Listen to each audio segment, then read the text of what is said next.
So here we go on Monday, start of a new week on crude oil. Got smashed, and I think it was down like upwards of 3% for the day.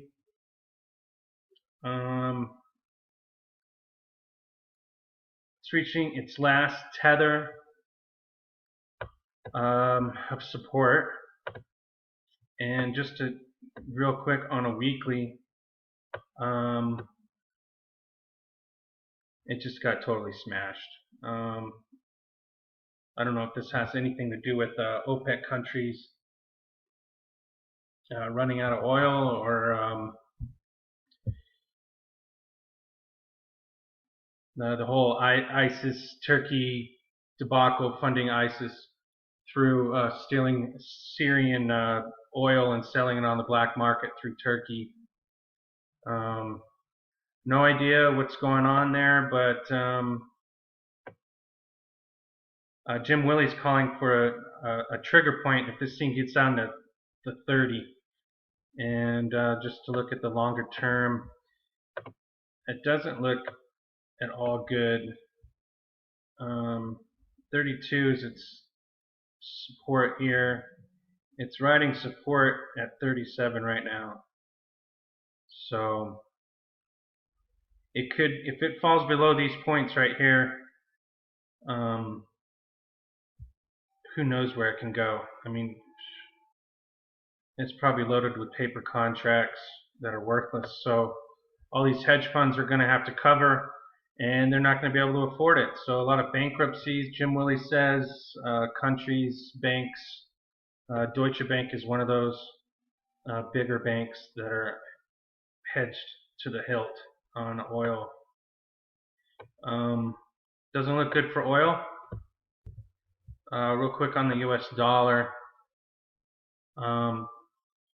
It was down today and then ended up quite a bit. Let's see the retracement on the deadly fall apart there. So it's coming up on its 50%. I think you can call that the 50%. So I imagine this thing is, I believe that is a bearish flag pattern on the daily. Coming up to its 50% of that long red candle, which would be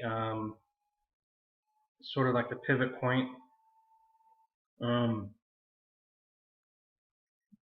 I think it'll back off from there. There's a couple of days of dead cat bounces, so doesn't look good for the dollar. There's a weekly, so it opened up, and I just don't like that triple top there, quadruple top, whatever you want to say. Doesn't look good. Dow Jones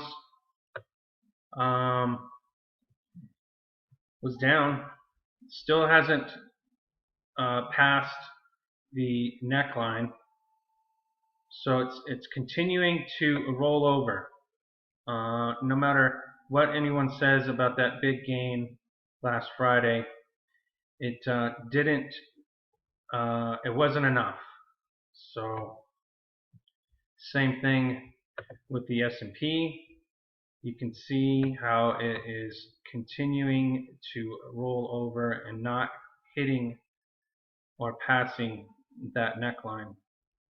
So this right shoulder, you got left shoulder, the head, and the right shoulder is, as soon as it completes, as far as I can tell, it's completed the right shoulder and should start to come down.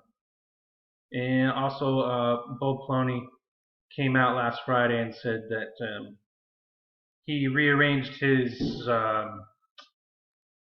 time frames to 2 weeks. So he was 2 weeks off, and he rearranged them, and this is the week. So pay attention to that. Bo Ploney changed his outlook, rearranged his time frames to 2 weeks ahead or back. I don't really care. But anyone looking at this chart can see, you don't have to listen to Bull Ploney or his time frames. You can just tell that it is rolling over. You got lower highs, lower highs, lower highs, lower highs, all the way through for quite a while now. So who knows how they're gonna keep this thing rolling, but it's coming down.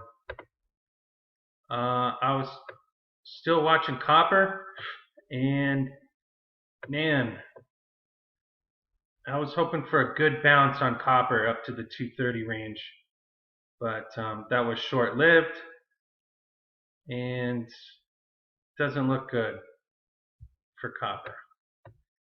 I'm gonna keep watching this thing. I'd love to catch copper on a bottom. So it just got pummeled last month. Still hanging in there this month, but nothing's holding it up all the way down to 140. So it could bounce around in here for months on end. So no telling what's going to happen on copper, but it sure as hell got slammed. Silver almost lost all of its gains. It rolled back to its break point. See what happens from here. Like I said before, previously, it takes 3 to 6 months to really set up a long-term bottom pattern that's worthwhile. So to me, it broke down. It came back up as a retracement to its resistance, and now it's going to fall apart. So I'm still looking at this in the $12 to $10 range. We'll see what happens. That's that. Gold did the same thing and retraced all its earnings from Friday's blast off.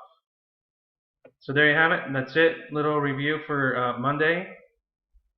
And I'll talk to you later.